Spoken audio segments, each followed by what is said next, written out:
This 95 F-150 came into the transmission shop with no speedometer and rough shifting. They put some parts in it, solenoid packs, fluid and filter, but the problem stayed. That's where I come in. Let's dig into this old school system and find out where the signal gets lost. Bringing you guys along on this 95 F-150.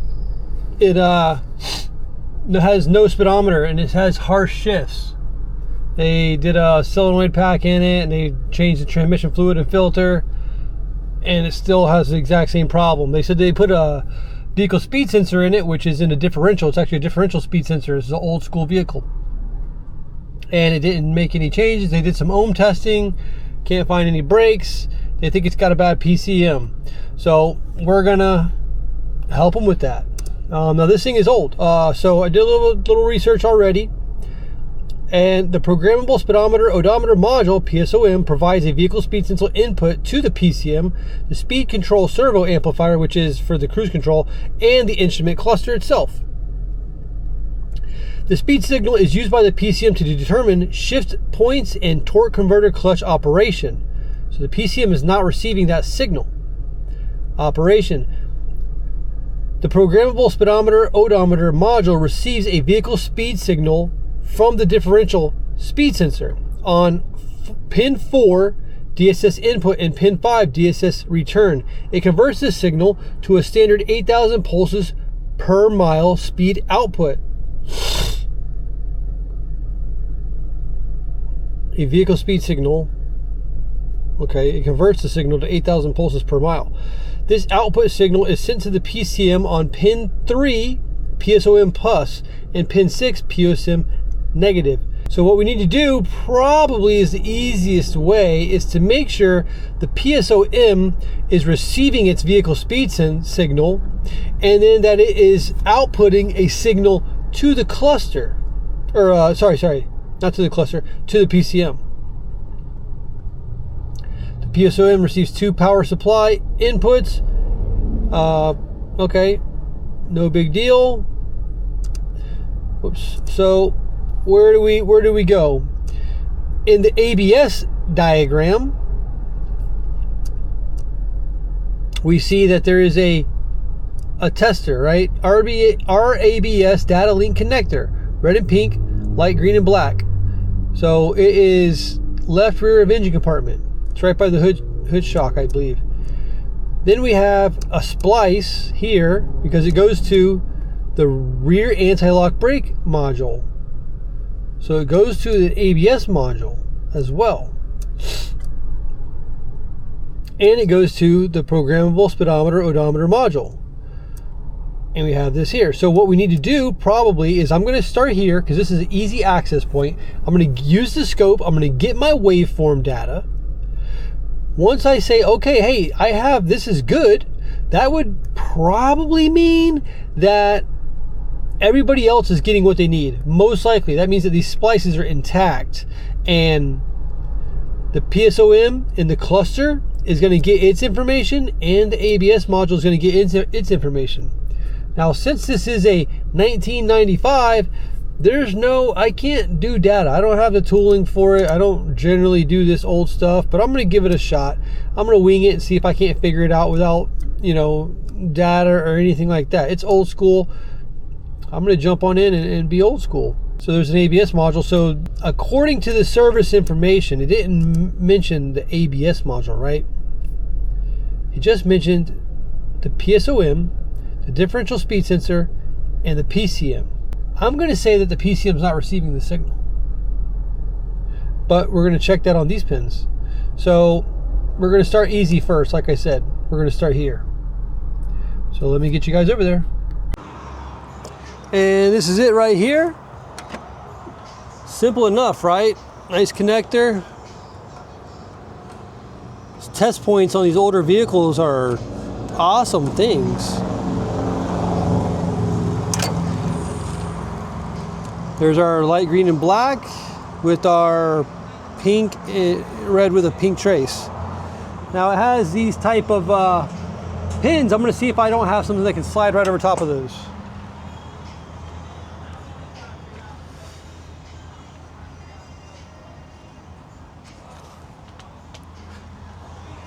haven't done anything this old in quite a while. A little bit bigger. It's almost better to not even do stuff this old, to be honest with you, because it's just not a lot of, it's not fitting very well. See if I can't get these to fit. Come on.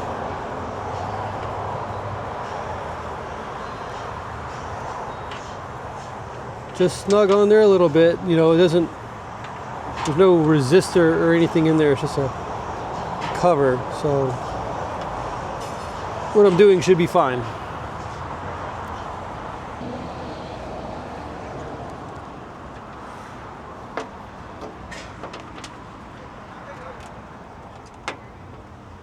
To be honest, I don't think I even have to go that far with this vehicle. I can just probably back it in and back it out of the parking space and figure out what's going on here. We got two test leads, blue and green. There's our blue. There's our green. I'm gonna leave the hood propped up.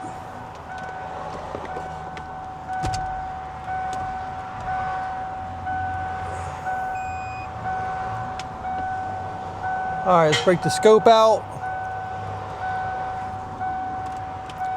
Shut this door somewhat.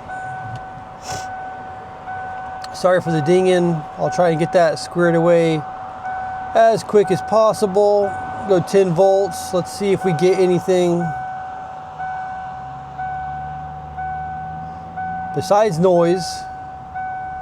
Let's clean up our traces. All right, start it up.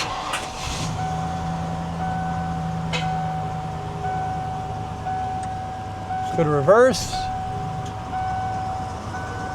and back up. All right, so we got a signal. Let's see here. I got the door open. Let me shut the door. That's so annoying. Let's go to 1 volt and 1 volt. All right, so we have a signal. It's only on 1 wire, but it is there. So I assume that this vehicle is going to be good to go.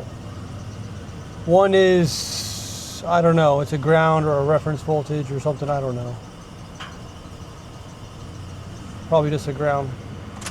But we are generating a signal. So let's see what the green trace is and see which one is generating the signal, because it's the blue trace that's doing that. The blue trace actually has voltage on it, you know, 0.5 volt there. You can see that the blue trace is up here around a little over 0.5 volt. Okay, cool. Yeah, let me stop.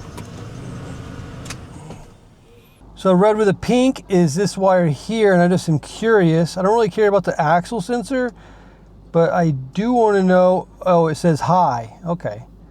So the other one says low. So we had a high and we had a low, and we did get the signal on the high. Low would be ground to me. High is like, you know, your power feed. I don't know, it generates the signal, I guess, on the power feed, not on both. So now, yeah, basically what we want to know is it making it to the ABS module, which is behind the right side of the instrument panel, behind glove compartment, oh boy, or is it making it here? This is probably the most important, behind the cluster, right? In the cluster, I guess, is where it goes inside of it. So let's see how difficult this cluster is to remove. Maybe service information can tell us that. Cluster. Service and repair. Oh boy. It's a good bit of stuff.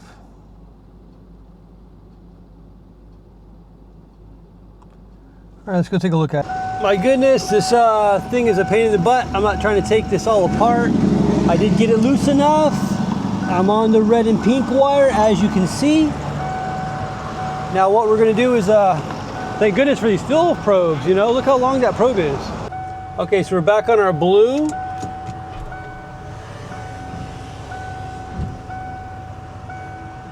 We see our signal. So we are good. We have it at the cluster. You get the wiring diagram. So we have our signal at the test connector and we have it at the PSOM. I'm not going to check at the ABS module. I don't really care about that right now. What I care about is the PCM.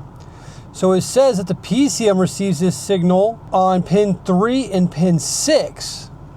So that's what we're going to check. Now, is it possible to see this PSOM if it sends it out?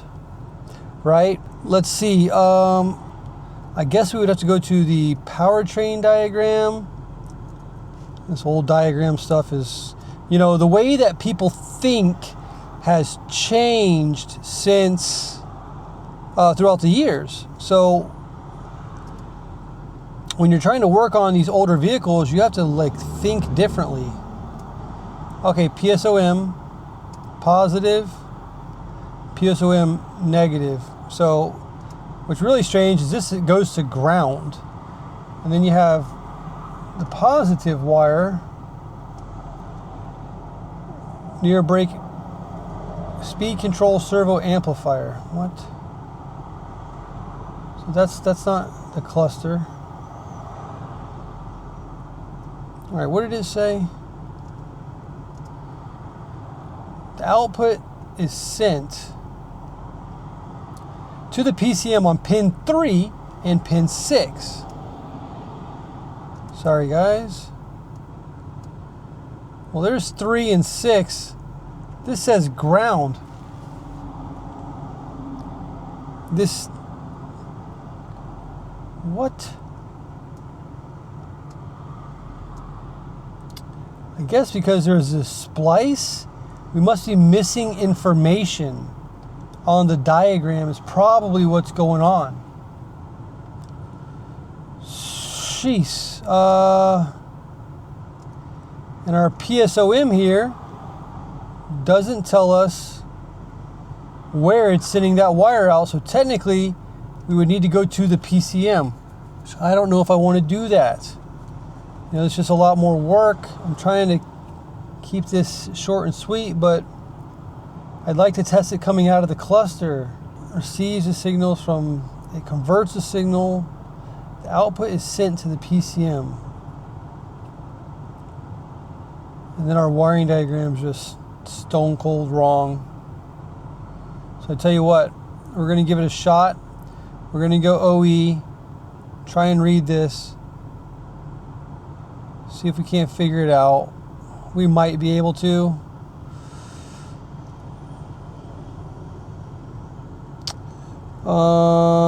Nothing important.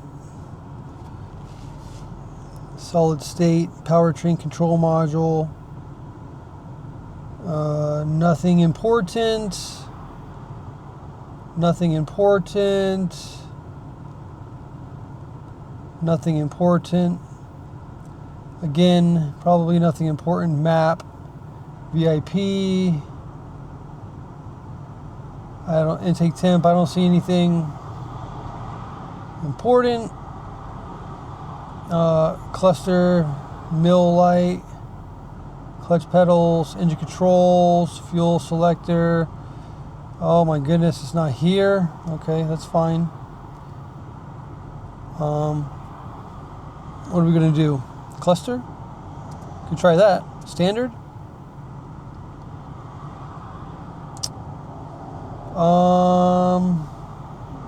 Where is it at? Tachometer. Okay, here's our PSOM,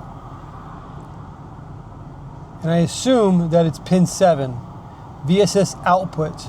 That's what we need to know. Pin 7, it's gray and black. Let's put the scope on there. Let's see if we're getting an output. We may not be. All right, swap this over. We're now on our gray and black wire. Doubt you guys can see that. This is kind of a nightmare. Ugh. It's kind of a nightmare, to be honest with you. I have to have this thing plugged in because it's got dual tanks and whatever, it will not run. Drop the camera. It will not run without the dual tanks plugged in, so it is what it is. All right, where are the keys? Right here. All right, we got the scope on. Let's go ahead and back up.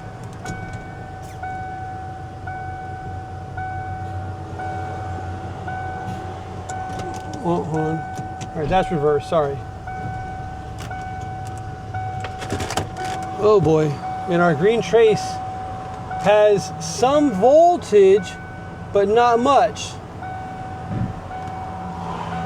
And no signal. So that's what I'm calling, ladies and gentlemen, is our cluster. Trust me, if I'm wrong, we're gonna know it and I'll be able to post it. But it's not shorted to ground. As we see here, I have how much voltage? 149 millivolts. So that is what it is. This is the problem. The PSOM. So who caught it? I didn't check my powers and grounds to the cluster. I condemned the cluster, yet I did not make sure the cluster has what it needs to do its job. This is a big problem. It's part of my standard operating procedures. I skipped that step. If I'm wrong with the diag, totally on me. And I will definitely make an update video. But I'm pretty confident I'm correct. The cluster is going to be faulty. There was no speedometer operation, and we don't have proper shifting because the PCM is not receiving the signal from the cluster. I'll update you guys if anything changes, but for now, this one's called. Catch you in the next diagnostic deep dive.